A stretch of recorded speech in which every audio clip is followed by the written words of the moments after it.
কন্যা সন্তানদের শিক্ষা ও সুরক্ষার লক্ষ্যে ভারত সরকারের কর্মধারা বেটি বাঁচাও বেটি পড়াও বিষয়ে ঊনকোটি জেলাভিত্তিক এক বৈঠক আজ কৈলাসহরে অনুষ্ঠিত হয়।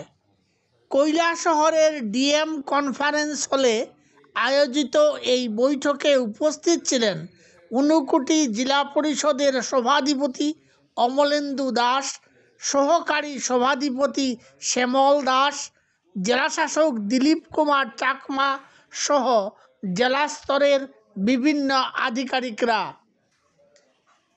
বৈঠকে কন্যা সন্তানের সার্বিক উন্নতি বিধানে বিভিন্ন দফতর যাতে একযোগে কাজ করে এ বিষয়ে গুরুত্ব আরোপ করা হয়।